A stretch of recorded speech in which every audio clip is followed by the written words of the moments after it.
Hello and welcome to Cronscast, the official podcast of SFF Chronicles, the world's largest SFF community. I'm Dan Jones. And I'm Christopher Bean. This episode we'll be talking about Philip Pullman's young adult fantasy novel Northern Lights, first published in 1995 by Scholastic UK. It's a story set in a parallel universe following the journey of Lyra to the Arctic in search of her missing friend Roger and her imprisoned uncle Lord Asriel, who has been conducting experiments with a mysterious substance known as dust. Along the way, she encounters the mysterious and dangerous Mrs. Coulter and her file monkey, travelling people known as Egyptians, armoured polar bears, clans of witches, and the charismatic Texan aeronaut Lee Scoresby. Northern Lights is the first novel in his trilogy His Dark Materials, and it won the 1995 Carnegie Medal from the Library Association. It was adapted into the 2007 film The Golden Compass, and more recently, and more successfully, I would say, into the 2019 BBC TV series His Dark Materials, starring Daphne Keane, Amir Wilson, Ruth Wilson, and James McAvoy. And to talk about Northern Lights, we're joined by the author Stephen Palmer. Stephen is an extraordinarily prolific genre writer, and since his 1996 debut Memory Seed, published by Orbit Books, he's published 20 genre novels, including Hairy London, The Rat and the Serpent, the Factory Girl trilogy, and Tommy Catkins. Generally, Stephen's books tackle themes of the environment and social injustice, but that's not always the case. His novel Beautiful Intelligence was a look at AI, artificial intelligence, that's detached from the ideas of spirit and consciousness, while his novel The Autist took a more dystopian perspective with its evocation of people enslaved to algorithms. Stephen's upcoming novels include the Conjurer Girl steampunk trilogy and Cybergone, a near-future novel set in China which looks at the damage social media is doing to children. And on top of all of that, in 2021, Stephen made his non-fiction debut with a book about one of his favourite musical groups. The book's called Tangerine Dream in the 70s, about the hugely influential German electronica pioneers. And welcome to you, Stephen, and thanks for joining us. Thank you, Stephen. Thank you very much for having me. It's a delight to be here. Thank you. Right. Well, so you elected to talk about Northern Lights for our very first episode. So I'd like to ask you, when you first encountered Northern Lights, did you read it when it was first published, or some other point? I read it a few years after it was published. At the end of the late 1990s, I was living in Devon, and I was actually working for Waterstones in Exeter. So I started working there in 1998. And that gave me an immediate insight into the hot books of the moment. And of course, Harry Potter was huge then. I kind of spotted Northern Lights because, as is fairly well known, I think now, I am an atheist, and one of the themes of my writing is the place of religion and the reason that we have religion in human societies. So that was an immediate draw for me. I have to admit, I did like the cover. I've got my 3 copies here of the novels. Interestingly, the Scholastic edition, which you mentioned, was actually published in 2 versions, with a more YA-friendly cover and an adult cover, which, as you know, they did for Harry Potter. So I've got the adult cover for Northern Lights, and then for some reason I've got the 2 YA covers for the other books. But I did absolutely love them. I guess I must have read them at the very end of the 1990s. I remember when I was working at Waterstones, I was in charge of the stockroom for the Exeter branch. And the big draw of 2001 was the Amber Spyglass. So we had huge quantities of this book coming in under embargo as well. It had to be stored under embargo. So it was all, very hush-hush and top secret. So I remember the kind of the love that was being given for this book, and the sort of the big fuss that was being made about it. And you don't embargo any old book. The Harry Potter books were embargoed, and I seem to remember that the Amber Spyglass, I'm pretty certain it was stored over the weekend actually, but I can't remember now. So I read them at the end of the 90s, and then the Amber Spyglass in 2001, and For the first two novels, I really, really enjoyed them. I thought The Subtle Knife was, even though I love Northern Lights, the thing that really stood out for The Subtle Knife was this depiction of a 12-year-old boy looking after his ill mother. So in the BBC adaptation, this is very sensitively done. Mental illness, we can call it that, I think. Mental health issues that people have. We in this country, I feel, are very poor at discussing this stuff. I have, in my own life, with people close to me, I have had hideous encounters with issues of mental health. So this is something that's very close to my heart. And it really, really struck me and really moved me how Philip Pullman wrote about this relationship between this young lad and his mother, brilliantly portrayed, as I said, in the BBC adaptation, really superbly portrayed. So I loved The Subtle Knife at least as much as Northern Lights, which, as you know, I think is generally agreed as a fantastic novel. I have to say, The Amber Spyglass for me was pretty much a fairly big letdown. It struck me that, as with J.K. Rowling's fourth novel, the editors didn't dare take their hatchet to it. I forget the title of J.K. Rowling's fourth novel now, but it's about 2 or 3 times. To Fire. Yes, that's the one. Yes, it's about 2 or 3 times as big as the other ones, and it did strike me, and well, I mean, not just me, loads of people, that because of her mushrooming fame at that point, that the editors maybe didn't dare take the knife to that book, and that is certainly the case in my view for The Amber Spyglass. So what would have what would you have streamlined? Much of the middle third. The middle third for me was a highly Milton-esque ramble through various levels of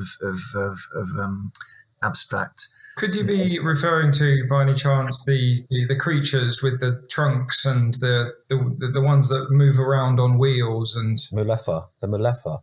That's it, the Mulefa. It's nothing specific, to be honest with you. I've just read your blog, Dan, about the influence of Milton. I read it when you published it, actually, because I was aware that this was relating to me, and I was really struck by what a terrific analysis that is. But I've just read it again.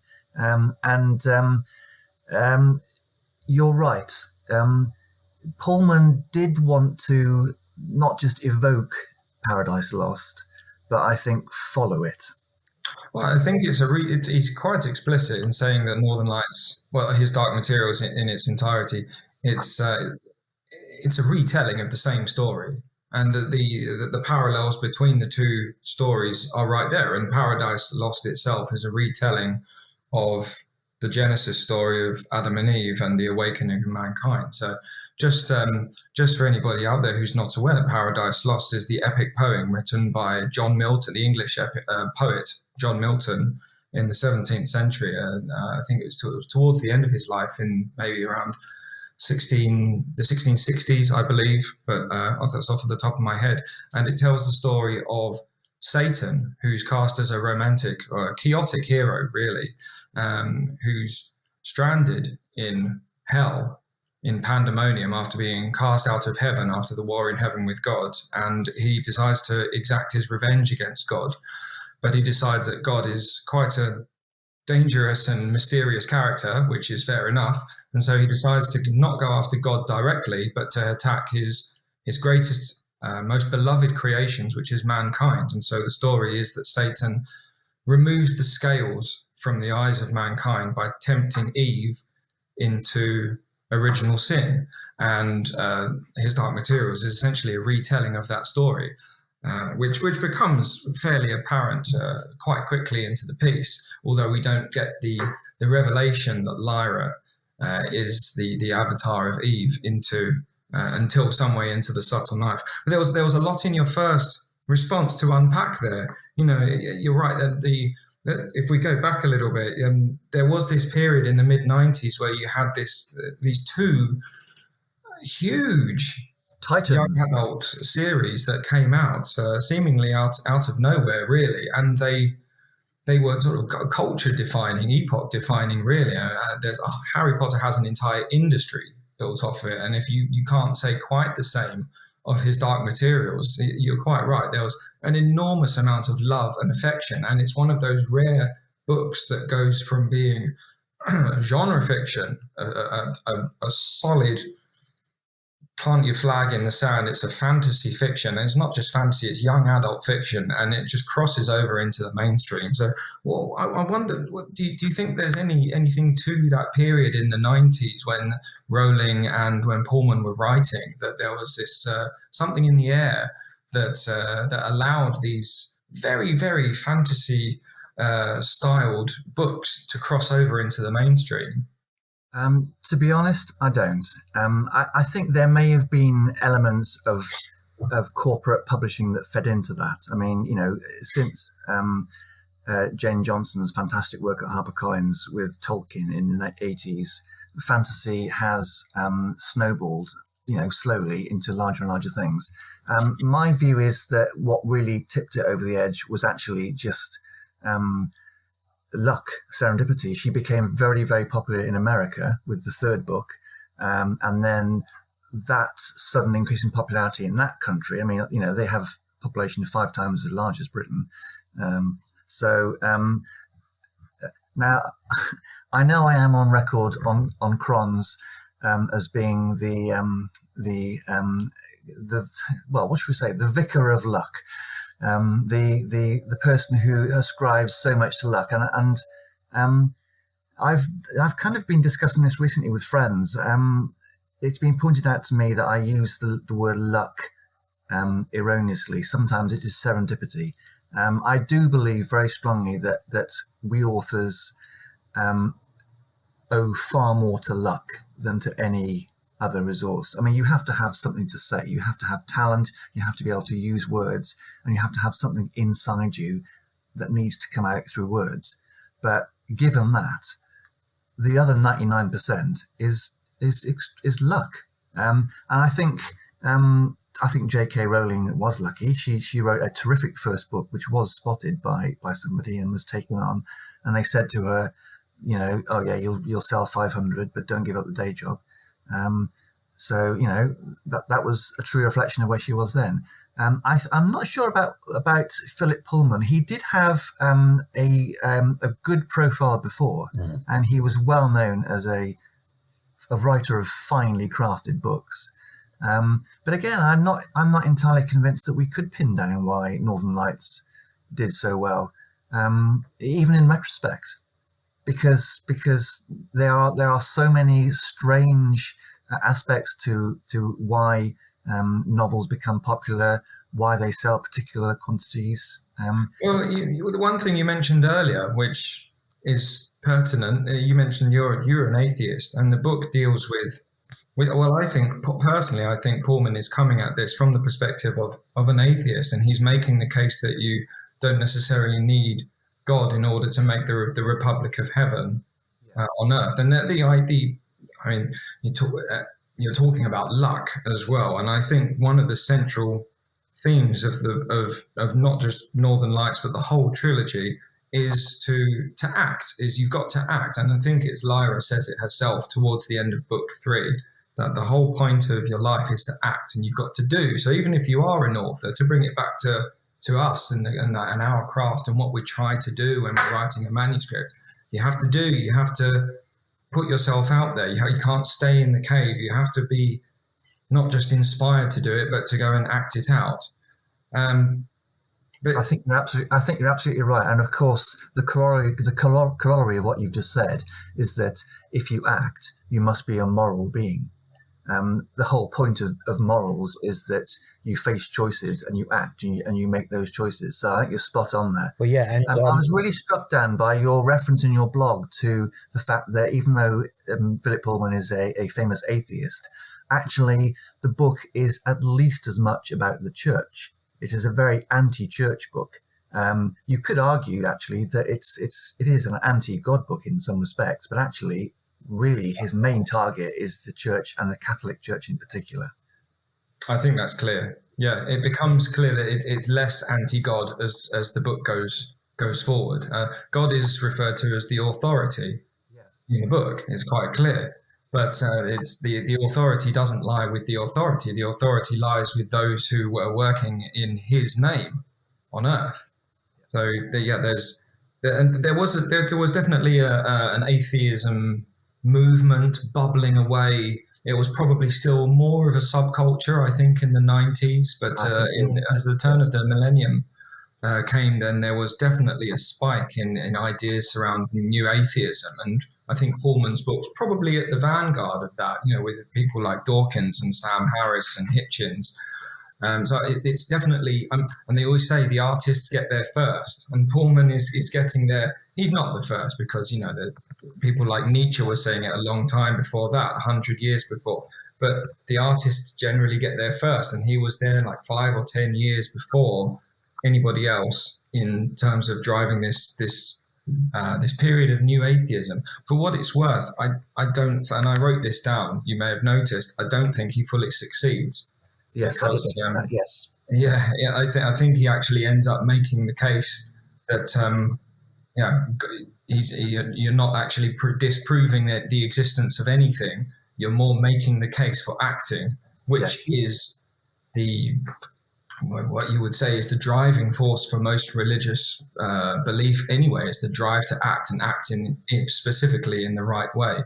Yeah. But he has rolled back slightly from his position, I think, in the first 2 books. I think he has moderated his position slightly. It's interesting, isn't it, that this is another reason I'm not that massively keen on the 3rd book. I mean, it's a bit of a damp squib at the end. Now, let me tell you a story which may intrigue you. When I worked for Waterstones, we had an in-house magazine which was brought out, I think, once every quarter. And Philip Pullman was one of the guests in one of the issues. And all us booksellers were asked to send him questions, which he would answer in a big article in one of the Waterstones magazines. So I, as you might imagine, got involved with this. And I asked him, I can't remember the exact question now. I've been looking for this issue of this magazine, which is somewhere in my house, but I just cannot find it. But basically my question was, did Philip Pullman think that he was debasing and diminishing his atheist credentials by using the symbols of religion? He answered this in a very interesting way. He said that was an intriguing question, and that on balance, he thought he was not diminishing his atheist credentials by using the symbols of religion. Interesting answer. I personally don't agree with that. I think he did, by using such clear and obvious symbols, even though he had a target he was gunning for. I think that always does diminish slightly your case. It's kind of similar to this thing on social media, isn't it? Where, people say, rather than bashing the things you hate, talk about the things you love. I was really struck by that when I first got onto social media about 10 years ago. And I very rarely do sort of bashing people, even Donald Trump. I did write a lot about Donald Trump on my blogs, but it was kind of like to try and understand why he was so extraordinarily dangerous, rather than actually saying, oh, I hate Donald Trump, oh, I hate you've done this, I hate you've done that. But that was a really intriguing answer, I thought, that he thought he hadn't diminished his case by using the symbols of religion. Well, let's dig into the book itself then, and because there are plenty of symbols scattered all around the book, and there are clear parallels. It's going back to Paradise Lost very quickly, and Chris has very helpfully noted that it was 1667, so I'm going to give myself a pat on the back for getting 1660s correct. Thanks, Chris. Yeah, the old the degree knowledge has not quite left my brain just yet. There are loads of symbols and icons that are scattered all around Northern Lights, and I think one of the most potent ones is the demons. And Chris, you had a good quote about the demons, didn't you? Yeah, he's said demons are saying something about the business of being human in an interview, which is much more speaks towards the more humanist side of this, linking with the atheistic stuff, rather than talking about the religious stuff we've just been talking about. And I wonder how much, when Stephen's just said, he seems to have backtracked over the past few years, I wonder how much of that is down to the backlash, because I know everything stays on the internet forever. So all those interviews, when you've been doing research for this episode, reading that stuff, there was a lot of bashing going on. A lot of the stuff, especially, I know the church is very knee-jerk reaction to any kind of criticism anyway. And I wonder maybe if that is why, when you were at Waterstones, that, he might have changed somewhat now.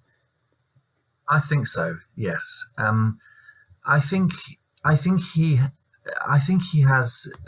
If he has backtracked, it is only a little. I think what he's done is he has sophisticated and enhanced his argument. I don't think his actual moral stance or his ethical stance has changed one iota. I think probably what's happened is that he has had an extraordinary level of success, and that changes you. Even a man as comparatively advanced in years as Philip Pullman, when he had his success, it does change you. And he will have had to have worked out on the fly how to respond to this extraordinary level of success, of having vast numbers of people slag him off for things that he said. So yeah. Well, that's part of the course, isn't it? Whenever you become that level of big, that does become part of the course. But he's on record as also being a very staunch champion of freedom of speech, as you would expect most writers to be, I think. And that also brings him in line with his predecessor, John Milton, who also wrote a defense of free speech called Areopagitica, which was railing against government censorship of the day. So, that in itself shows that stuff doesn't really change. The more things change, the more they stay the same. So I think he would...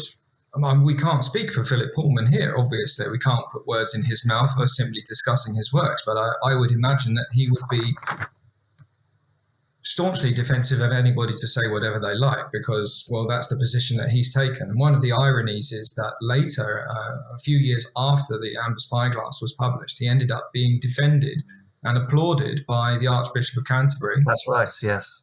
And he's now, well, in recent times, he's shot to fame all over again with the marvellous BBC adaptation of the Dark Materials, which really is fabulous. Maybe we could talk about that. But he's sort of shot to fame all over again, and his star is shining brightly.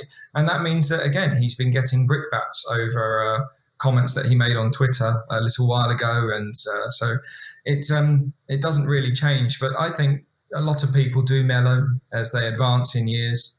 But yeah, if we go back to the demons, because they are.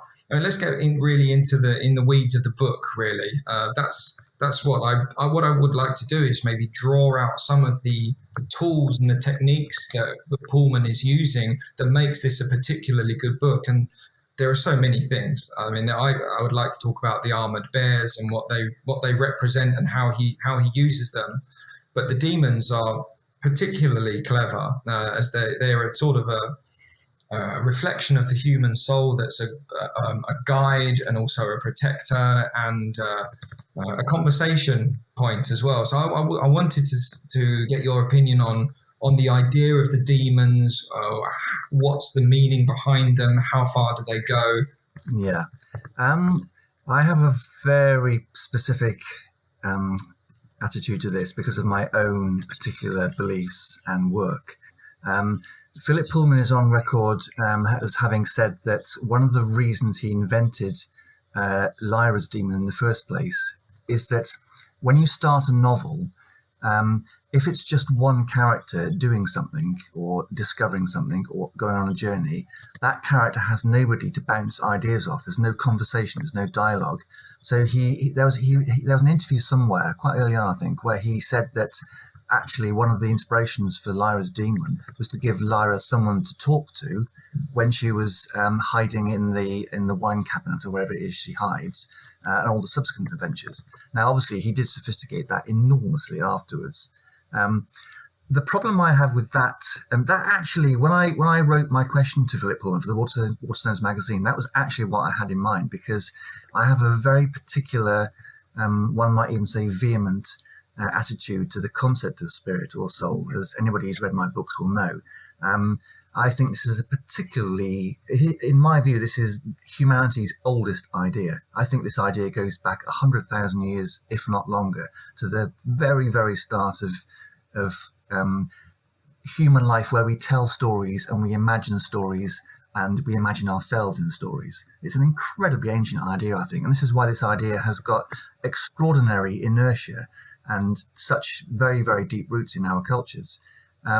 So I really feel that in using, even though the demons are a lovely idea, and I love the idea that they are mutable until puberty. That's a terrific idea. It says so much about what Philip Pullman wanted to do about the attitude of the Catholic Church in particular to sex and sexual relations. It just says it all. It's a beautiful idea. But it's also very sophisticated psychologically as well. Yes. Even if you take away the religious element, it's the fact that you're completely malleable and you have infinite potential when you're younger. You could be anything that you absolutely want to be. Yes, I think that is true. But as you grow, those options narrow, and you have to choose. I mean, it's going back to the idea of choice and acting as well. You have to choose to be something. Otherwise, you're nothing. Yes, no, I agree. I think you're correct. I mean, obviously, Pullman's idea is that there is a very specific change when you hit puberty, which has a very specific relationship to how the Catholic Church in particular sees this stuff.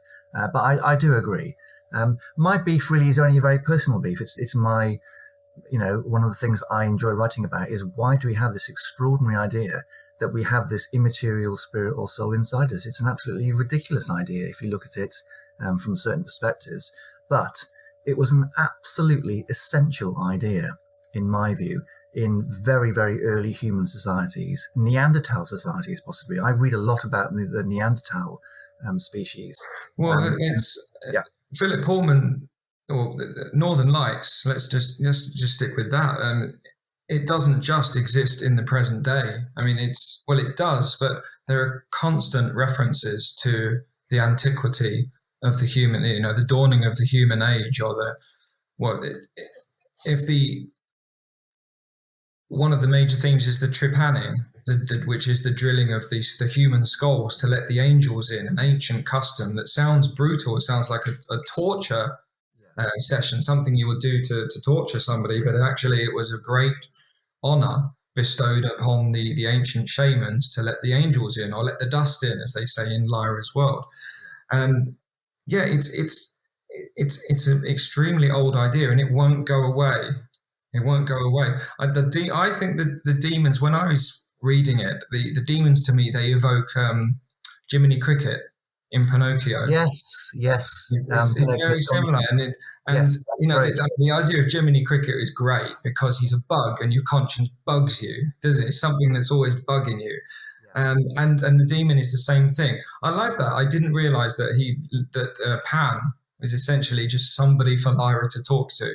I think that wasn't the only idea, but he's on record as saying that was something that occurred to him as he was starting out writing, that Lyra needed someone to talk to, because for dialogue purposes, to bounce ideas off, and that's where that idea came from. And then there were other aspects that came in straight away.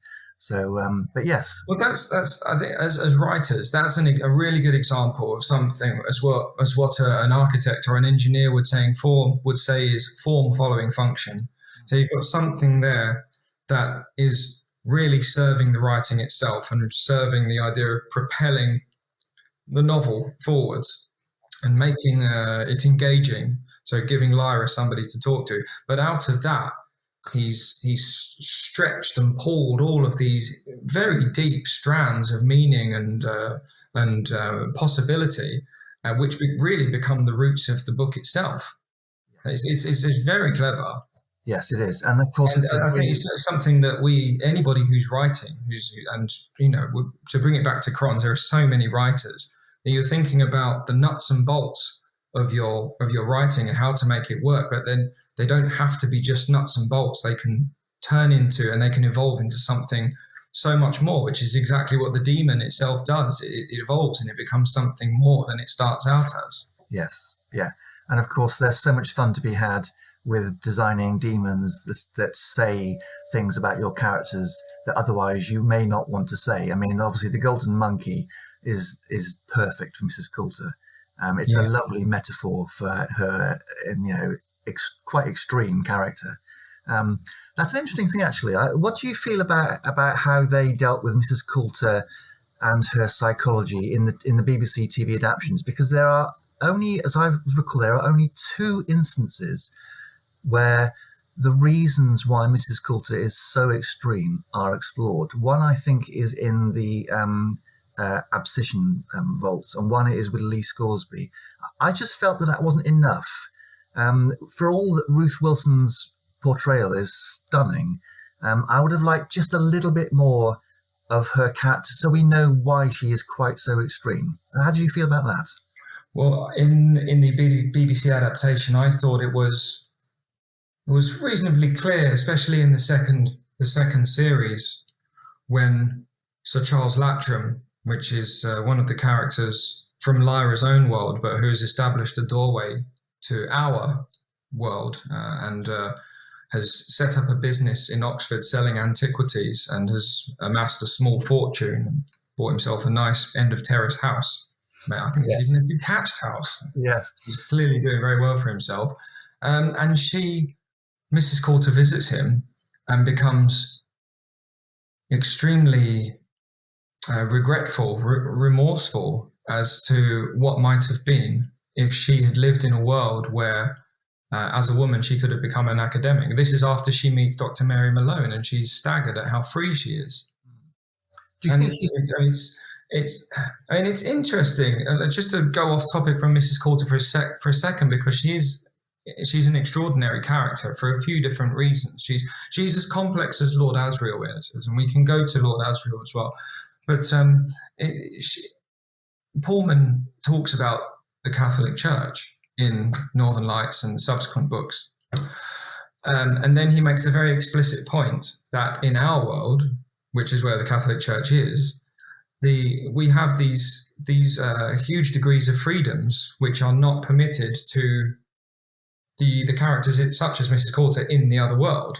In Lyra's world, the magisterium haven't undergone that excision of church and state. So the magisterium is the state. Yes. And in our world, that's not the case. And so that leads to Enlightenment thinking, and it leads to expansion of women's rights, and all of those different things, which you don't need to list here. But it's taken as said that once the church it has its hand taken off the tiller, then you have all of these different possibilities for expansion and knowledge and learning. And Mrs. Coulter, I think, is quite staggered that wasn't open to her, despite her clear and obvious talents. And there's a lovely description of Mrs. Coulter in the book. Pullman describes her as smelling of metal, and when she gets angry, she gets very angry at Lyra at one point. And at that point, she smells of hot metal, which to me is the smell of industry. It's the domain of men. And that's the point with Mrs. Coulter. She's very beautiful. She's described as staggeringly beautiful in many cases. She's very refined. She dresses well. She's ultra feminine on the surface level. But below that, she is completely operational in the world of men. And that's out of necessity. And it makes her very complex because she, as we go through the trilogy, we find out that she does love Lyra, even though she is extraordinarily cruel to Lyra, especially in the first book. She does love Lyra, but it's been suppressed. So in a Freudian sense, there's a dichotomy going on in Mrs. Coulter where she is the protective mother, but that's been corrupted, and she becomes what's called the devouring mother, which is where the protection has gone haywire. The protective element of the feminine, of the motherhood, has gone haywire and is now some sort of hyper overextended version of itself. And that happens in the Amber Spyglass when she takes Lyra away. And what does she do with her? She puts her in a cave and gives her some sort of liquid that keeps her asleep, and that's the Sleeping Beauty story. So it's what happens when you're overbearingly protective of your children and you don't let them engage with the world. It's sort of love gone mad, and that's the negative element of the feminine, which you see in Sleeping Beauty. And she's woken up by Will, the prince, eventually, and they go off and have the rest of their adventure. But she's capable of great love for Lyra, but it's suppressed because it has to be. Because she's to make the best use of her gifts, she has to take the only option that's available to her, which is to work with the magisterium, and it's on their terms. One of the interesting things about the BBC adaptation was that they dared to show her being ambivalent about motherhood. That is a very taboo thing in any Western religious society, which is basically... Well, is it? Because I think it's a very, very ancient theme in a lot of storytelling. I mean, it's there in Sleeping Beauty. It's there in the story of Snow White. It's a very old idea. It's counterbalanced in Northern Lights with the idea of the witches, who are the extremely positive element of the feminine. So it's balanced very well. And Mrs. Coulter, she is ambivalent, and sometimes she's downright malevolent as well. So she's sort of a corruption of the feminine figure, you could say. And she is a masterful character because she's so complex. There's still a great deal of love in there, but it's squashed down. But having her represented as ambivalent is still daring, especially these days. Like Stephen says, it was daring, and I think these days it's becoming normalised. There's not this, betrayal of sisterhood by not having a family or not being a parent. Particularly if you're a woman, if you can carry and you don't, it's a big issue. And these days it's becoming a lot more to do with choice, or choice rather is being allowed in terms of social mores and what the cultural capital of different countries are. And if you look at what's going on in America at the moment with respect to women controlling their bodies, you can't divorce a woman's childbearing ability from whenever there's a woman involved in a story. That is part of her character. It's implicit. And I think if you play with that archetype and that stereotype, you can come up with something like this, this ambivalence, which is going to make certain people think that there's an element of not treachery to the sisterhood, but something that's expected that is not being upheld. I think most people, even in Britain today, which is a comparatively liberal country, I think most people today are still very, very uncomfortable with the idea of women not having children and being ambivalent about motherhood.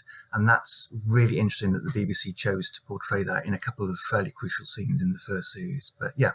But that's critical to her character. And that, going back to writing, there's a good point about writing great characters is to make them complex. If Mrs. Coulter may be a lot of things, but she's not one note.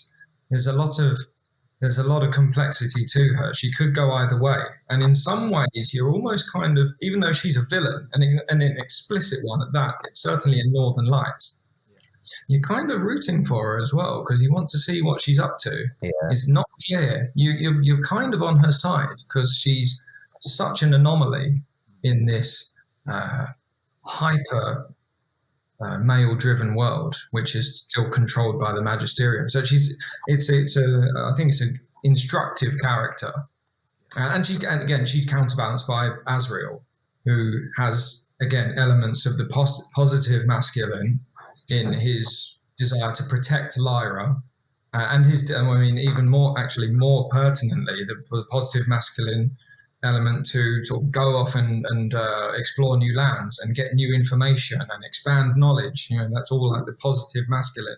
But again, it overspills and it corrupts itself, and he becomes a tyrant, which is the negative masculine. He's unbearably cruel, and he's wicked and he's violent as well. With the way he he views Roger Parslow when Roger finally turns up at the Arctic station. He sees him like a wolf. That's how he views him. Yeah, which is entirely right. Yeah, that's brilliantly done in the BBC adaptation. It was a very moving section. It was because Lyra turns up, and immediately his first thought is, no, this isn't right, because he wants to use a child and sever the child from the demon to create the energy to open a rift in the sky and a portal to another world. And so he's despairing because he doesn't want to kill his own daughter. And then Roger walks in and his eyes change and he becomes like a wolf, seeing the lamb who has wandered into his territory. And monomania, yes. He's again, very complex character. And still, even despite doing wicked things, you're kind of rooting for him as well, because again, he's sort of on the cusp of knowledge and thinking of what's possible and what's out there, and you kind of want him to succeed in that and see what he's up to. Yes, because he clearly has a fantastic plan on the go, and of course that is a major plot driver, knowing that he's on the verge of some extraordinary discovery. That's told to the reader many times, or the viewer. So that's a great plot lead through. We mentioned the witches a little bit earlier, Serafina Pekkala, and the tribal society that they have up in the Arctic North. And one of the things that they talk about quite explicitly is the prophecy that surrounds Lyra, and that's interesting in itself, because it quite clearly marks Lyra out as one of the very typical chosen one characters that you see a lot of, and it'll be interesting to sort of take that apart and what makes a chosen one character and why they're so popular. But I'll read a direct quote from Northern Lights, and this is from Serafina Pekkala. There is a curious prophecy about this child. She's destined to bring about the end of destiny, but she must do so without knowing what she is doing, as if it were her nature and not her destiny to do so. If she's told what she must do, all will fail. Death will sweep through all the worlds. It will be the triumph of despair forever. Well, what do you make of that, Stephen? It's a very, very profound and intriguing thing. Destiny, in my view, is what I call a narcissistic concept. So my thoughts about narcissism, I use it in the most general sense possible, which essentially is a word which describes not just selfishness, but the way people too often can look at the world through their own lenses, their own desires, their own language, their own beliefs.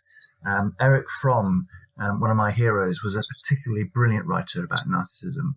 And in my view, destiny is a narcissistic concept. It basically puts an individual at the center of the world when they have no right to be at the center of the world, because none of us are at the center of the world. And it artificially puts them in the center of the world and says the world is relevant to you and the world defers to you, when in fact the reverse is true. We defer to the world. So I think Pullman has hit upon something very, very profound here, that it is part of human moral growth. And in fact, religions, the heart of many religions is this moral growth. This isn't a humanistic idea at all. This is a human idea that some religions have taken on board, including Christianity. So it's a very, very intriguing double bluff. So she is destined to bring about the end of destiny. Now, to me, that says Lyra's story and her, what do you call it? Her expedient path is that she brings about the end of this concept where people put themselves in the center of the world and actually relate to the world in a way which allows the world to show its truth to them. At the moment, I really like that. Yeah, many human beings at the moment, I think, put their truth before the world and think that the world will defer to that. I think it should be the other way around, and I think that actually is part of a lot of religious thought. Hey, here's a really cool thing that I heard not long ago. This developmental psychologist, Jean Piaget. Yes. Yes, and he wrote that the final stage of adolescent development was the messianic stage, the messianic complex, and it occurs in mid to late adolescence. So not quite where Lyra is, but she's knocking on the door of it. She is. And it's exactly that. It's a profound drive, development in your character that pushes you and makes you feel like you're the one who's going to change the world. You're the one who's going to make a real difference in whatever field it is that you're interested in. And he earmarked this out as a very specific adolescent phase. But then you go out and you act this out, and the world slaps you down because that's reality. Let's think And about why you have to, and so I think that fits perfectly with what you just said. I think it's absolutely, it goes hand in glove. Yeah, let's think about Philip Pullman and why he might have done this. Philip Pullman was a teacher, so Philip Pullman, in his day job, as it were, understands that the teenage years of children, adolescents, are an intensely egotistical phase of life. He understood that. He is very interesting when he talks about how because he had taught so many lessons to so many children of that rough age group, he said that he saw a Lyra in every single class he taught. There's always a girl or a character, a boy, girl character, who has that quality of slight vituperativeness, independence, cheek, brilliance, because Lyra is brilliant as well. Cheeky, a liar, as you have said, and quite blasé as well, and doesn't understand her place in the world. He saw that. She thinks she does. She thinks she does, but of course, yeah, she doesn't. Yeah, and that comes from her having complete and utter agency over herself, which, funnily enough, she doesn't. Yeah. But those kids in your class, because what you're talking about, Philip Pullman saying, I can relate to that. I always have kids in not in every class, but there is always one across a cohort at least that has that nous and the gumption, and there is some different shine about them. Yeah, I think Philip Pullman spotted that, and he's on record as saying that was definitely something that fed into Lyra's character. Yeah, but those of us who are either parents or who have worked with children, young adults, as I do in my day job, we know that that age is an intensely egotistical phase of life, and of course that is narcissism writ clear. Well, Lyra's a great character. She's a great character for many reasons, and the fact that she thinks she's, if not perfect, she's got a pretty high opinion of herself. Yes. And her name, it's in the Amber Spy class when she's talking to the Harpy, and Pullman makes it clear that they're not quite sure whether the Harpy is saying Lyra, Lyra, or liar, liar. It's across. You're not quite sure which one it is.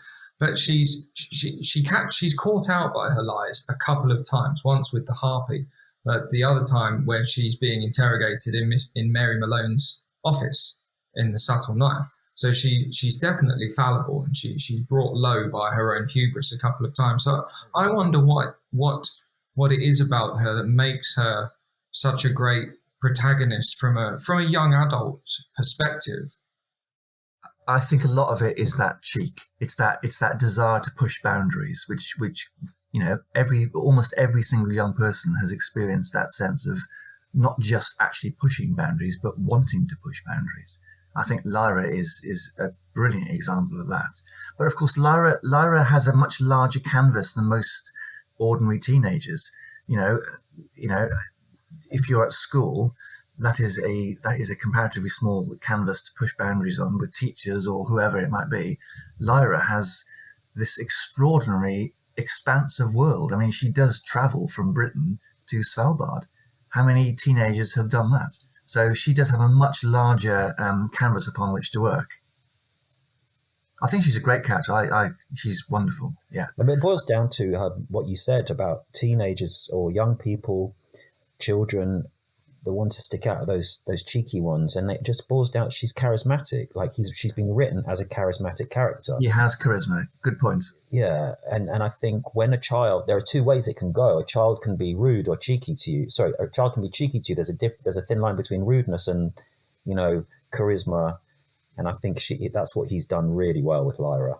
I agree. Yes, and it's interesting that even though she has infinite possibility, and the canvas on which she paints herself onto the world is extraordinarily vast.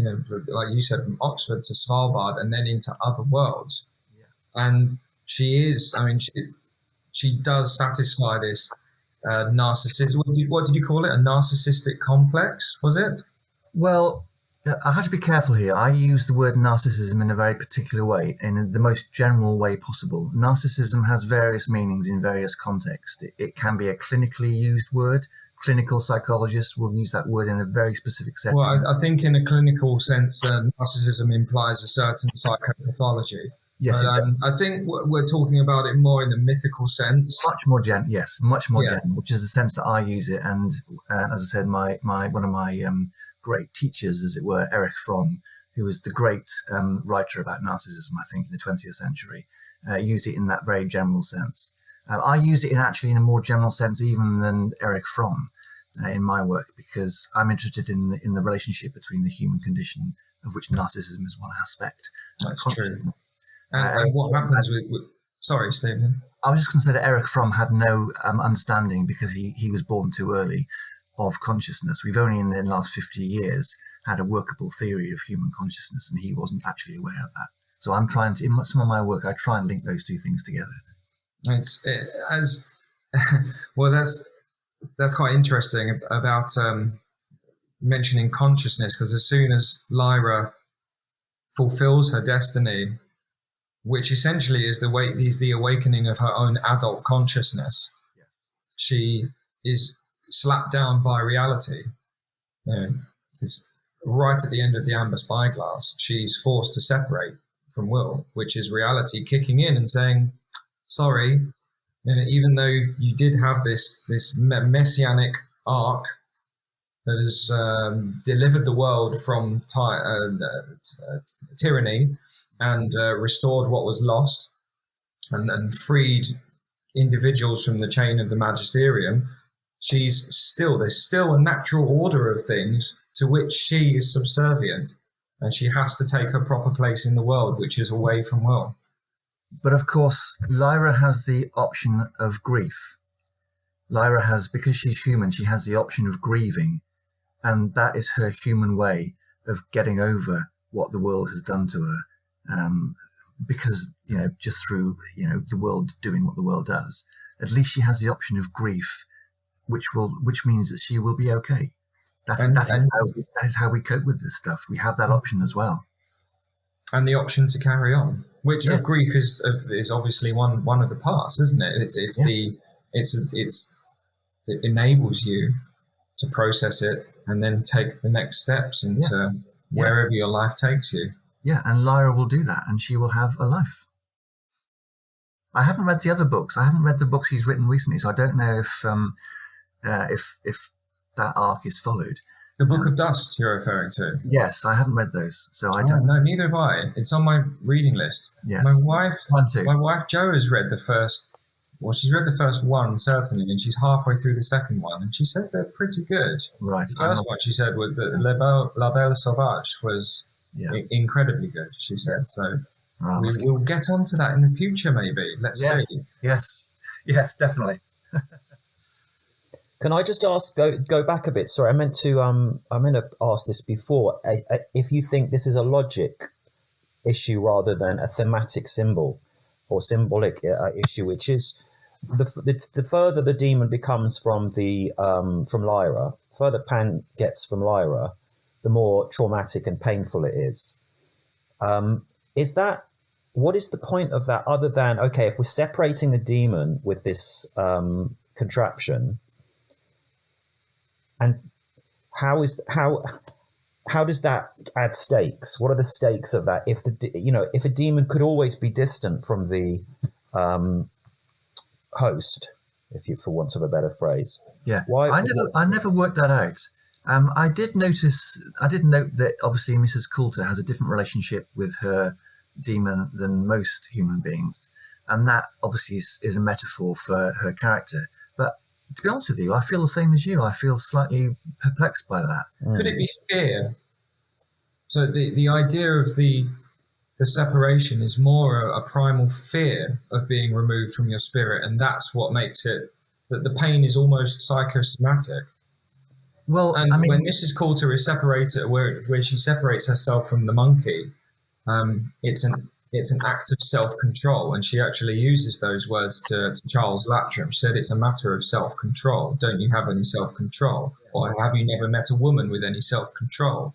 That's what it's. So it may be a case of fear and discipline. The fear of the consequences of being separated from your demon is so great that they drive the physiological symptoms that people like Lyra experience.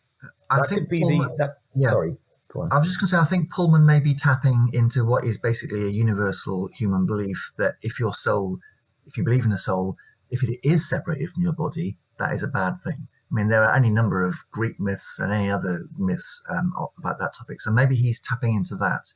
What that actually means psychologically, I have to admit, I don't know, because my attitude to spirits and souls is so radically different to most other people's. What were you saying, Chris?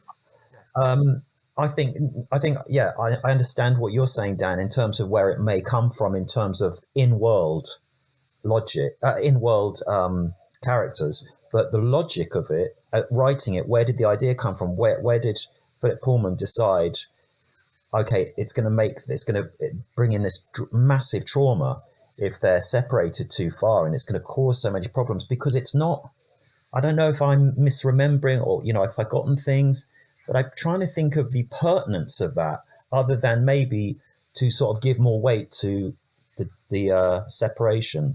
And also just the importance of a demon to a human being. But I'm with you. I was a bit baffled by that. Yeah. Well, it could be that by awakening yourself fully to the possibility of the world, and the possibilities are potentially malevolent as well as being potentially beneficial and positive, then you have a degree of understanding that, I suppose, makes your soul at peace, which is a highly religious thing, really. It's almost like an idea of sort of Zen in Buddhism, isn't it? It's like a state of enlightenment. It's not presented that way when Mrs. Coulter separates herself from the golden monkey, not at all. No. And yet it is with Lyra and Will, and they have a sense of being at one with the world, or at peace with the world, and so they're quite happy to let their demons roam free. Maybe it's to do with love, not just sexual maturity, but real love, because they're dangerously in love by the end of the third book, to the extent that it's incredibly traumatic, the final act of the book. So maybe it's something to do with that. I mean, I don't know. I think it's a great question, and I'm feeling for the answer. It's interesting that all three of us are baffled by that. I'm wondering if that says that Philip Pullman himself may not. Well, it's certainly it. Okay, let's just go with the Occam's razor. It's a plot device, and it works well as a plot. Maybe yes. Maybe that's the authorial stamp. Yes. Well, the soul is a nebulous thing anyway, so yeah, exactly. We have to. Don't try and pin it down. It's not going to work. Right, let's take a break there. We'll join back with Stephen in a few minutes. We should be safe in here. Is there many of them still about? I'll take a look. Well, are they still out there? Yes. How many? I don't know, loads. What do you mean loads? Did you ever think of counting them? We're going to die up here. Relax. There's bound to be a simple solution to this. I'll give the SSF crowd a ring again. There's nothing that they don't know about spaceships. Ah, balls. What's wrong? I'm after getting their answering machine again. Hi. I thought I'd start with copyright because this is an issue that worries a lot of newcomers to writing. But I've recently realised that not even experienced writers always have a full grasp of its ramifications. Mentioning no names, but hi Dan. Anyway, first, a general legal caveat. I'll be talking in generalities, but there are differences in detail between legal systems and countries. If, or for whatever reason, you need to take matters further, always check with a lawyer practicing in your own locality. So, copyright. This is a form of intellectual property providing economic and moral rights over the use of original artistic work. Basically, that covers anything that's written, no matter how unartistic we might actually think it. So if you were following the court case between the Duchess of Sussex and the Mail newspapers over the letter that she wrote to her father, you'll know that actually part of her case concerned copyright because she did not give consent to the newspapers to reproduce it.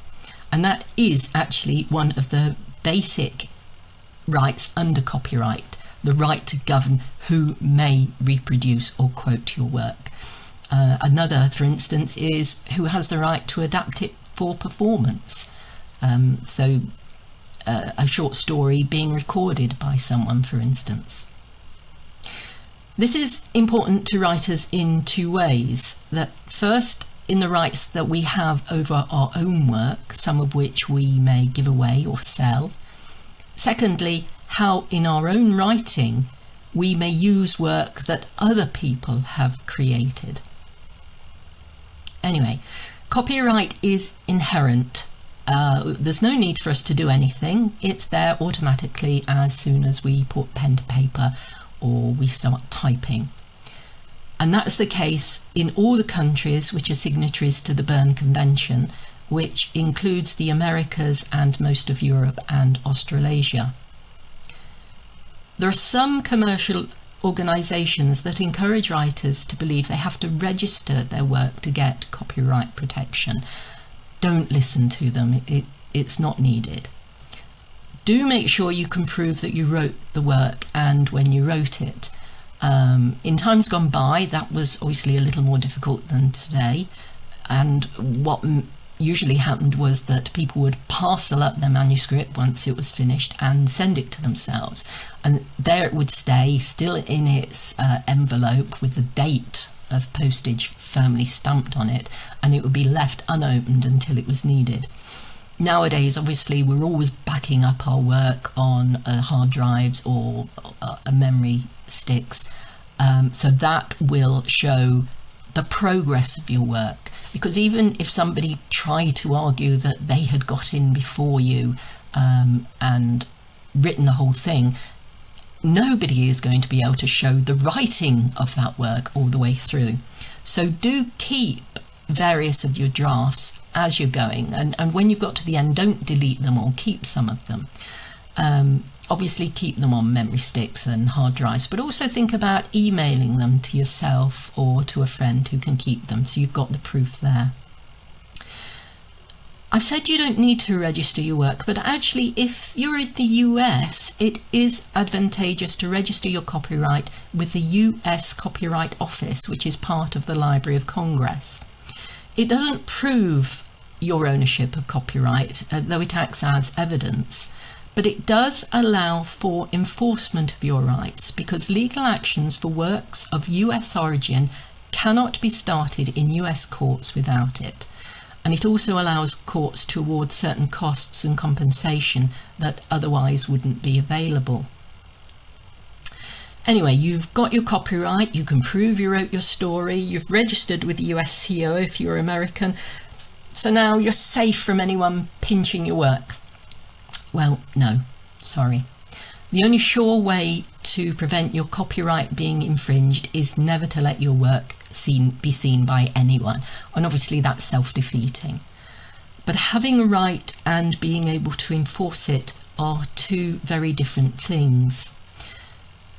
You've got to find out who's pinched your work, you've got to sue them, you've got the costs of suing them, you've got the costs of perhaps listening to their defence and dealing with it. Then, even worse, the costs of trying to get money out of them. And if they're overseas, everything's just doubled in cost. Frankly, for most writers, the litigation game won't be worth the candle. Nonetheless, if you're publishing, do add the copyright symbol, that's the little C in a circle, followed by your name and the year in the publishing page at the beginning of your book. In and of itself, it's no protection, but it does mean that if somebody does infringe your copyright and you do get hold of them, they can't argue that it was done in all innocence and ignorance, which actually might impact on the compensation awarded to you. So it's worth putting in there. Also, using the symbol makes it clear who should be contacted if anyone wants to quote your work. And that is the second relevance that copyright has for us as writers, how it might interfere with us using work that someone else has written, because we want to add meaning or significance to our work, or just take a bit of reflected glory from quoting it. There's always been a tension between proprietary rights on the one hand and the public interest in allowing creativity to flourish on the other. And the Berne Convention allows for a right to quote, provided that A, the quote is of reasonable length, but reasonable is going to vary from case to case as well as country to country, and B, the copyrighted extract is clearly acknowledged as such and fully referenced. So if you want to use part of a poem which hasn't yet passed into the public domain, you should be fine if it's a very short extract, a line or two say, but you must refer to the poet or the copyright holder if that person's different, in the publishing details page at the beginning of your book, or perhaps in the acknowledgements page, so long as you get out there that you are quoting someone else and giving the full details. In the UK and some Commonwealth countries, this right to quote is effectively incorporated into the legal concept of fair dealing, and the US has a similar concept of fair use. Again, there are differences between the rules in the different countries, but very broadly, the courts are always going to look at how much is quoted and for what purpose, and there are often exemptions for the purposes of parody, pastiche or satire. So if you're taking somebody off, you should be fine for that. But exactly how much can you quote? As far as I'm aware, there's no case law setting out precise limits because every case is going to vary. But a UK court will take into account whether the market for the original work is affected, i.e. would the copyright owner lose income because you've quoted a line or two, which, isn't going to be the case if it's only a line or two. But obviously, if you're quoting huge chunks of it, that's a different matter. Also, the court will take into account whether the amount quoted is appropriate and not substantial. But that substantial is defined by quality as well as quantity. A few short but juicy extracts from a long letter may well be in breach if those extracts have a considerable impact on other people. And again, with reference to the Duchess of Sussex's case, the Mail newspapers actually quoted a lot from her letter, but even if they'd restricted themselves to just one or two quotes, they probably would still have been liable for breach of copyright because of the impact on her and her family. So there are two areas to watch. So as I've said, the letters, the copyright remains with the author, i.e. the Duchess of Sussex in the case we've been talking about, even though the letter itself is possessed by someone else and you can read it because they've given it to you. The big area though, if you're thinking of quoting song lyrics, think again. Logically, there's no difference between quoting from a poem and quoting from a song, but by and large, poets aren't litigious, but music publishers are. If you want to avoid any chance of getting a threatening letter, don't use any lyric unless it's in the public domain. Paraphrase or write your own songs. If you feel it's important to quote a few words, perhaps as much as a line, well, it's your risk if you want to take it. If you want to quote more than a line of a lyric, or more than a reasonable amount of a poem or any other work, you will need consent. And as far as music publishers are concerned, that consent will come at a price. Whether a work is in the public domain depends on what is being protected and where the copyright is claimed. In the UK, written work is protected for 70 years from the author's death, which is why Jane Austen's work can be ripped off by all and sundry, because she's been dead longer than that. She's been dead a long, long while. If there are two or more people who wrote the work and their contributions can't be distinguished, then it's the death of the last surviving author. In the US and Australia, it's a little more complicated, and it depends when the work was published and when the author died, but mostly it is the same 70 years after the author's death. There is actually an exception in the UK known as the 2039 rule to this. Some unpublished works are protected until 2039 if the author died before 1918. So if you happen to find a never before published manuscript by Jane Austen and you want to publish it today, you will need the consent of whoever now owns her rights, despite the fact that she died 2 centuries ago. So the moral is sit tight until 2040, and then you can publish it without any problems at all. Whether a work is in the public domain, how do you find out? Well, check for the author's year of death. That's your first recourse. But do be aware that in the UK there is one case of perpetual copyright, and that's J.M. Barrie's play Peter Pan. All the royalties of that are assigned to the Great Ormond Street Hospital in perpetuity. Lyrics and music might be complicated, so if you want to check whether they're in the public domain, there are two organisations, the Petrucci Music Library and the Choral Public Domain Library. There are some things that are not protected by copyright. So titles, not even song titles as far as I'm aware, words and phrases in common usage, and ideas. It's the expression of those ideas that is copyrighted, not the ideas themselves. But copyright might not extend to those things, but they could be trademarked. Trademarks aren't given automatically, they have to be applied for, and there are a whole host of rules about what you can do and how it's done, and it's really not worth the hassle and cost unless you're a Terry Pratchett or J.K. Rowling and you need to protect your brand, or you're seeking commercial tie-ups to make toys or something. If this is you, well, you need a lot more help than I can give. But trademarks will impact on us as ordinary mortals because some authors and organisations have trademarked distinctive words. So Discworld, Star Trek, Star Wars, they're trademarked. So I can talk about them, but I can't, for instance, publish a story with those words blazoned on the cover. The UK does have a database of trademarks. You can search online for it at the Intellectual Property Office.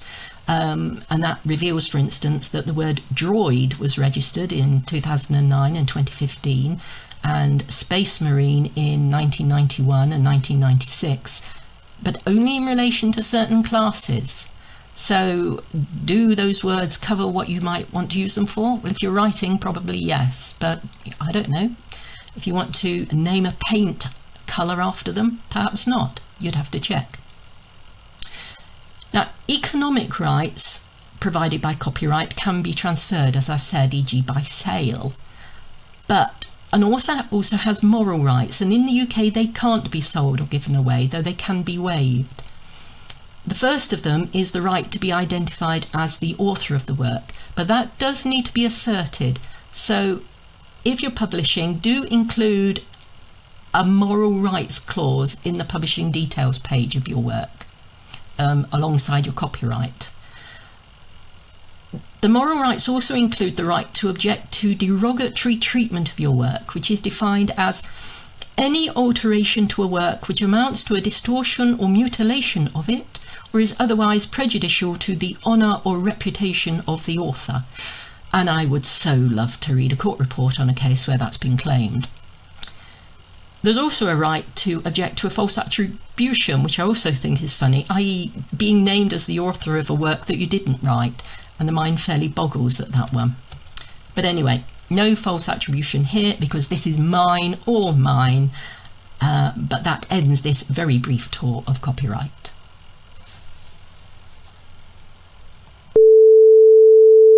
Hello, I left a message with you earlier. There's 3 of us stuck up here on a damaged starship, and one of the aliens is after throwing the head altogether. Jesus! It's John Milton! What's that? A ray gun! What kind of ray gun? I don't know, a regular one. What do you mean, a regular one? How the fiddlesticks am I supposed to know what a regular ray gun is? Well, how am I supposed to know either? We're all gonna die!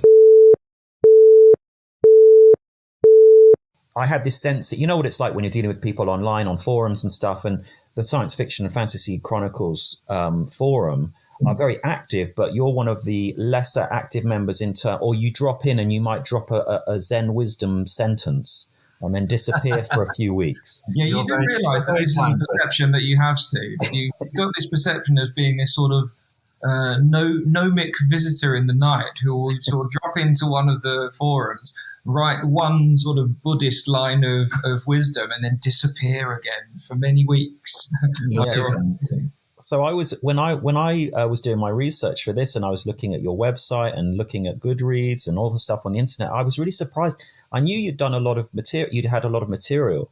I wasn't prepared, for these 17, I think it is, and the short stories and the prose poem. How is it you're so prolific? If you're saying luck is so important, how can then is it being prolific and having luck? How have you? Well, I suppose to start off with, I am quite old. I'm coming up to my 60th birthday. So I've been doing this for quite a long time. And, I was first published 25 years ago. So that's quite a long time. There's that element. Also, when I was a younger man, I was married, but I didn't have children with my then wife. I'm divorced now. So because me and my ex didn't have children, my ex-wife was a really gifted artist. So we both had very strong drives to sort of, be artists and have some measure of success as artists. We did discuss having children, but we both kind of sat on the fence, and it just never really happened. So being brutally honest, the fact that I didn't have children through my 30s and 40s gave me a lot more time than most people have. So that has fed into the fact that I've been able to write more novels than perhaps other people. But I suppose the main thing that I could talk about here is that I am by inclination, by nature, just extremely creative. I just have this very, very strong drive to create stuff. I do a bit of music, but mostly my main stuff that I do is writing. That's what I decided I wanted to be in my mid-20s. I had this epiphany when I was 26. I was creating stuff then. I was kind of involved with role-playing games, but in a very unusual way. I was never a player. I was always the dungeon master, but I wasn't really a D&D player. I just had my own stuff that I was creating. And where this stuff was coming from, I don't really know. But then in my mid-20s, I just realized that I could be doing more with this. And as a fan of fantasy and science fiction, I just thought I'd try and write a novel. Yeah, well, there's more than, like Chris said, there's more than just the novels. I mean, I've seen that you're experimenting with some filmmaking at the moment. I'm trying to. This is Condition Human, right? Yeah, I'm trying. Can you tell us about that? Yeah, well, COVID has kind of put the kibosh on that for the moment because, really, this links into my interest in what are we? Who are we? Why are we? Human beings. I've always been interested in what consciousness is. And I was extremely lucky in the mid-1980s to see Nicholas Humphrey's groundbreaking Channel 4 television series, The Inner Eye. I am a huge fan of Nicholas Humphrey. I think he is an unrecognised genius of the level of Darwin and people like that. He's quite exceptional. He proposed what is known as the social intelligence theory of consciousness. And through the 80s and through the 90s and up to about 2010, he has written about 5 or 6 books on the nature of consciousness, all of which are profoundly brilliant. His ideas are not generally accepted. His base idea of the social intelligence theory of consciousness is generally accepted, but some of the other ideas that he's had to explain the more difficult aspects of consciousness, for instance, what qualia are. So, when we experience red in our minds, what is that? So he does have an answer to that, but it's not an answer that everyone agrees with. So how does this relate to the films then? What are you trying to achieve with the films? I made 4 attempts to write a non-fiction book about my ideas about how I could synthesize Nicholas Humphrey's ideas about human consciousness with Erich Fromm's ideas about the human condition and my own ideas about the human condition. I mean, I didn't just take those ideas. I had my own ideas. And I failed 4 times over a period of about 30 years. So about 3, 4, 5 years ago, I just thought, okay, this isn't working. Why don't maybe it's the medium that is wrong. So I have made films in the past. I had a band for 25 years and I made, I was notoriously unwilling to talk about myself and the music that my band made. So to surprise my fans, on the 20th anniversary of me starting my band up, I basically just with a camcorder, I made a documentary. I visited all the musicians that I'd worked with in their houses, and I filmed them talking about the band. And I had a fantastic time. It was such enormous fun making this, seeing all my friends, having a laugh, filming the stuff, and then editing, because editing is the creative bit. It was enormous fun. So that gave me the interest in filmmaking. And then about 3 or 4, 5 years ago, I just thought, okay, maybe the medium's wrong. Why don't I try and put up the essence of my ideas into 6 short films?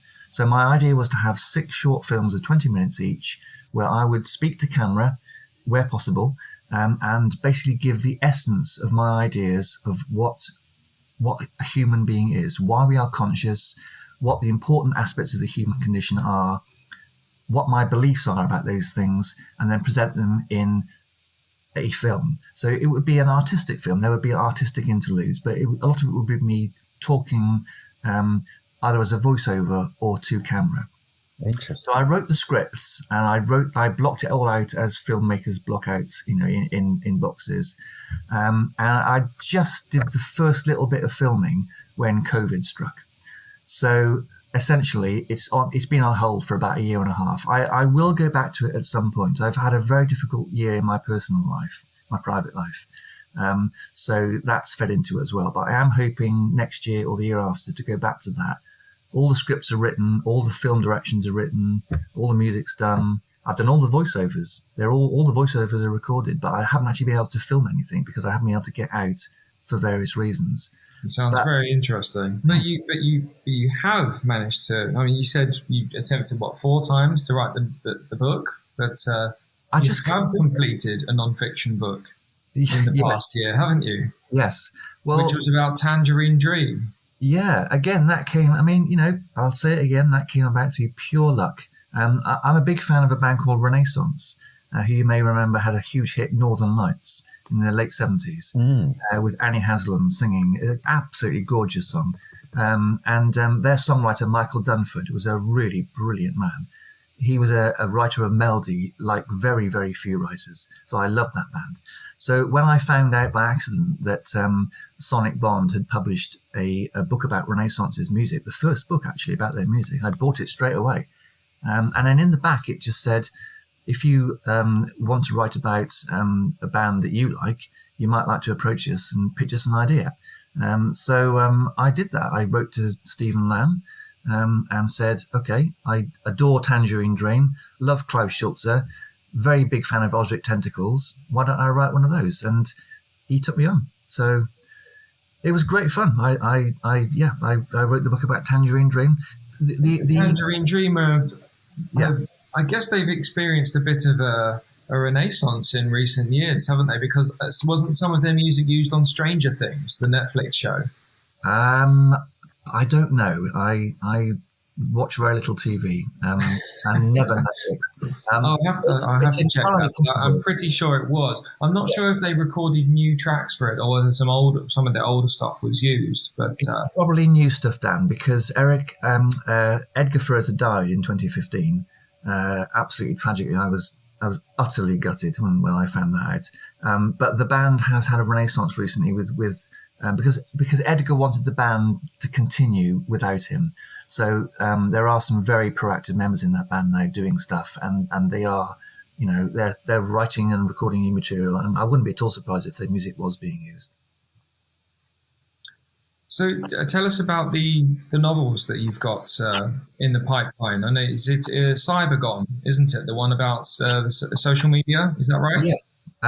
Again, that was the most extraordinary stroke of luck. I was on basically on a At some point, Stephen, I'm going to ask you, what advice? You've published 20 odd novels over X number of years, and you must have a great deal of insight into what it takes you. I can't let you off the hook by just saying, well, it's just down to luck, really. Well, look, all right, let me be serious. I mean, there is a huge amount of luck involved in this, but you do have to have what I would say, and what I say when I talk about this to people who want to hear me, is that all true authors do have to have something to say. They have to have something very deep and very urgent inside them that has to come out through the vehicle of words. And if you look at J.K. Rowling or Philip Pullman or any major author who has got more than just one book out, has a series of books out, or has passion for a particular aspect of life, that will be what is coming out in their novels. So I would say that to make that leap from writer to author, you've got to have something inside you that has just got to come out. And I do feel that's true about myself. So I have, all these interests I have in why we are human and the relationship between religion and atheist thought and many other, ideas of those type. Those are the themes of my work. Regardless of what the setting might be, the actual theme will be something big like that. So I guess the best example is probably the Factory Girl trilogy. So that is, I think that's possibly the book I'm most proud of, to use that word. Happy with. Can you tell us a little bit about the Factory Girl trilogy then?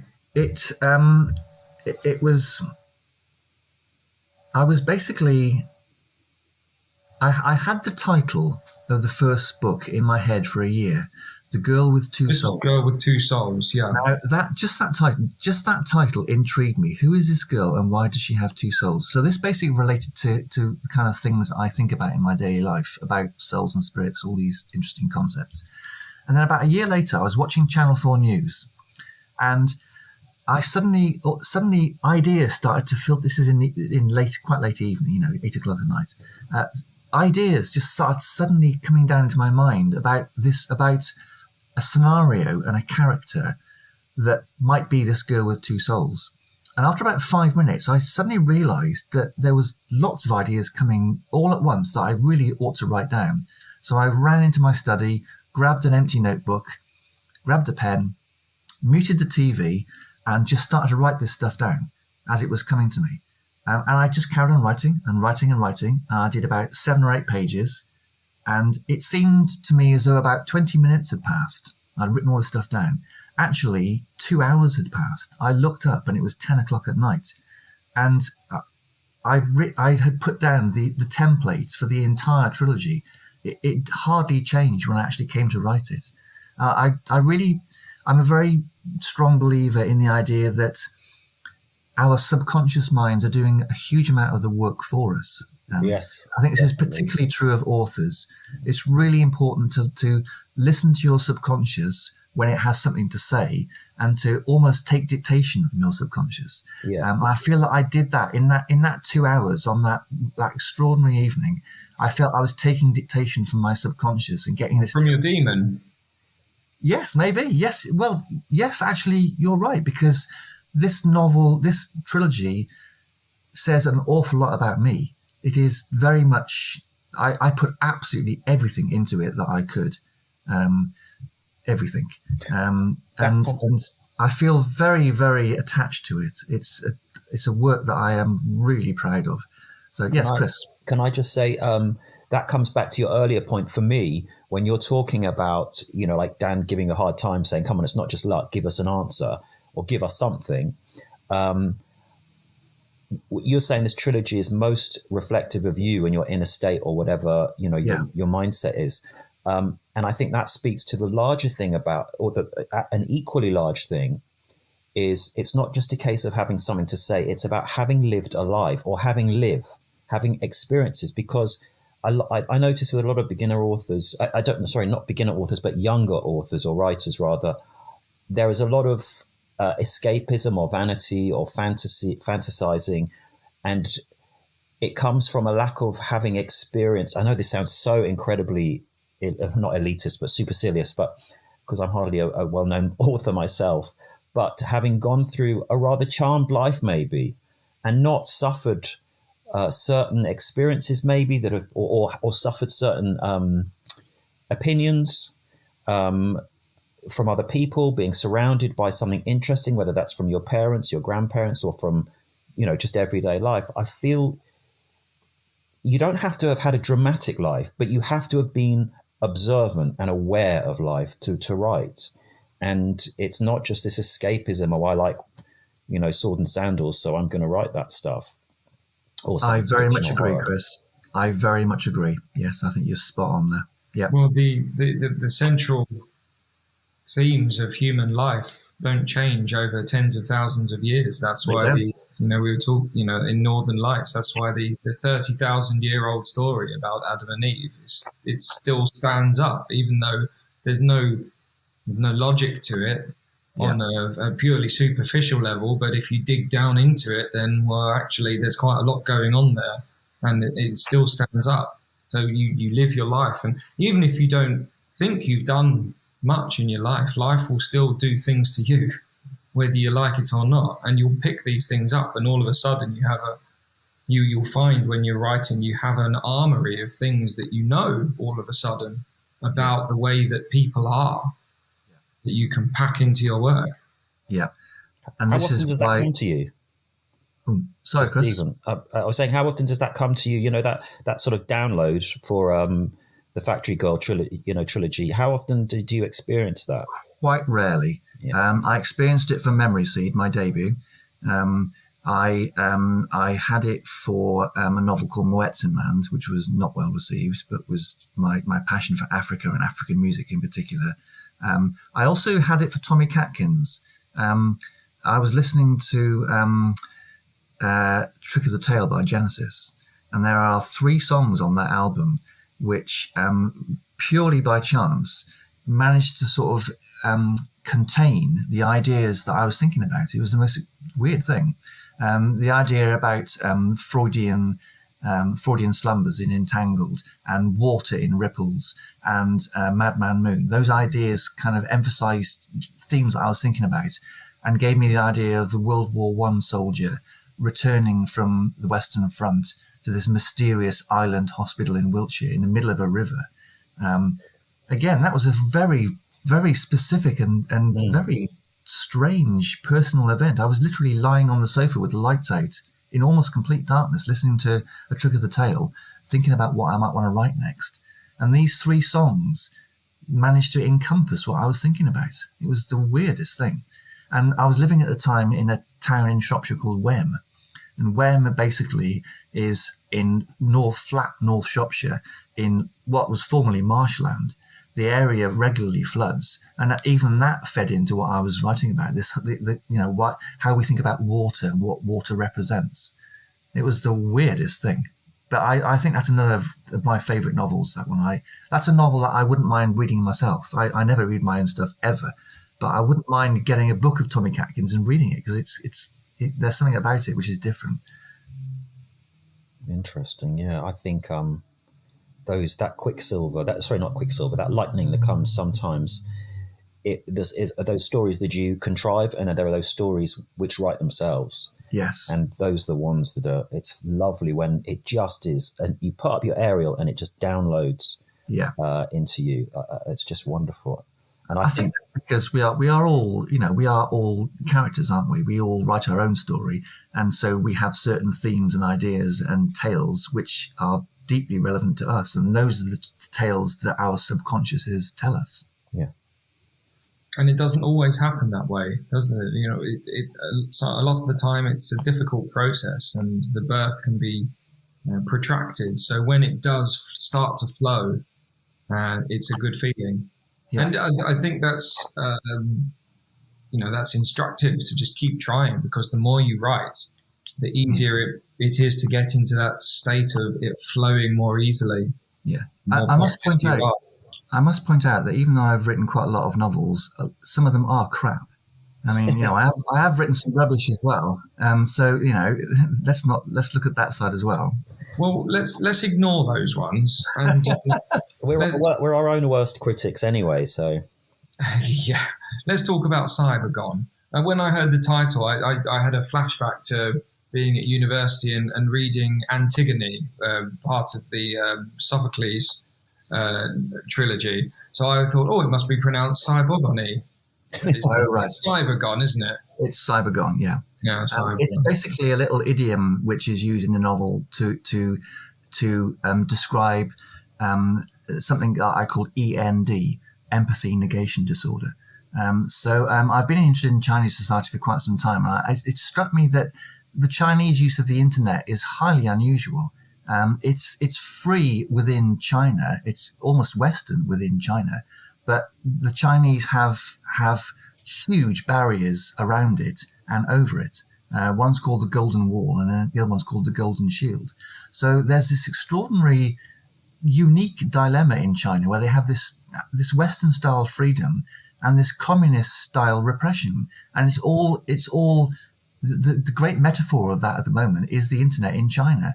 And I've been struck for many years about how social media and the digital world in general is affecting how young people develop. I do work with young people in my day job. I work at a school, and I've worked in education most of my life. And maybe this is because I'm, an older man now, but to my mind, social media and young people is a more damaging thing than a help. I mean, there are some good aspects to social media. I would never deny that. But I just feel that on balance, particularly for young people, the dangers are more dangerous than the benefits.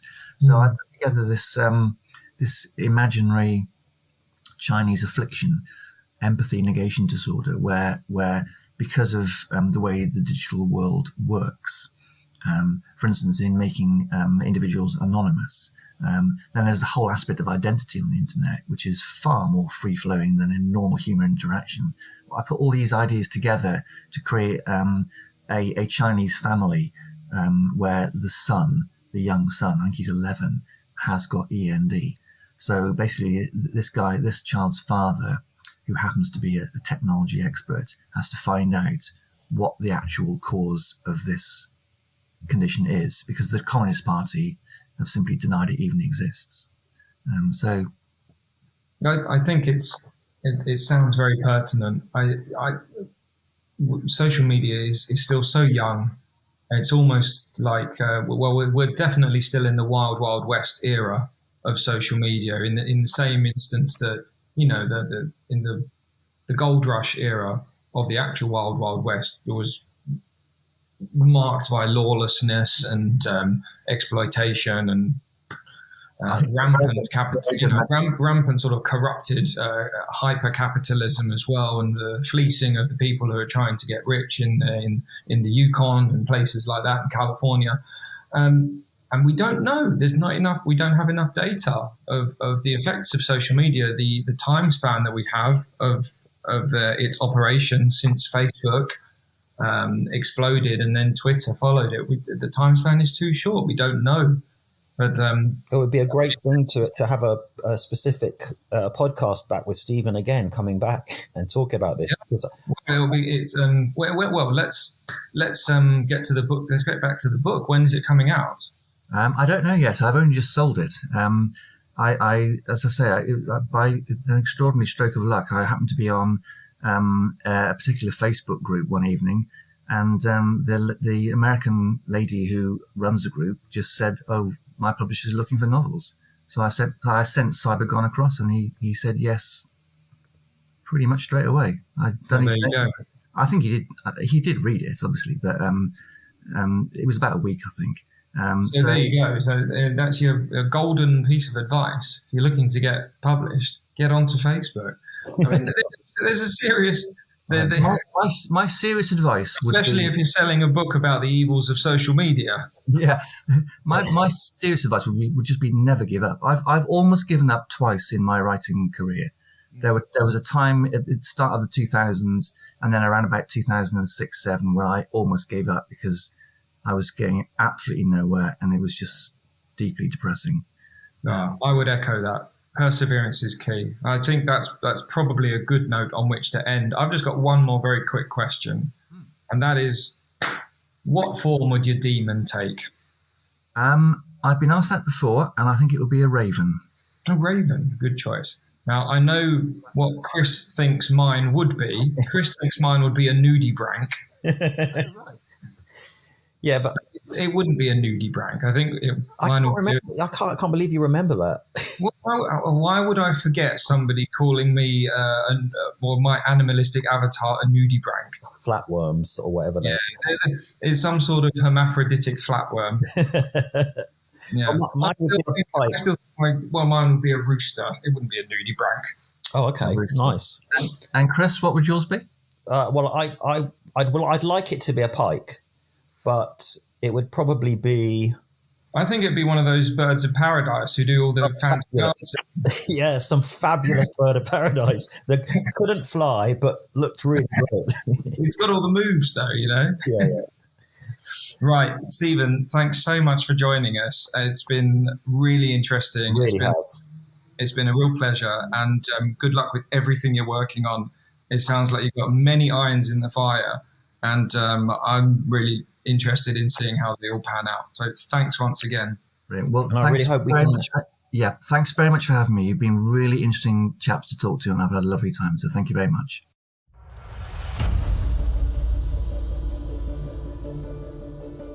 This episode of Cronscast was brought to you by Dan Jones and Chris Bean, and this month's guest, Stephen Palmer.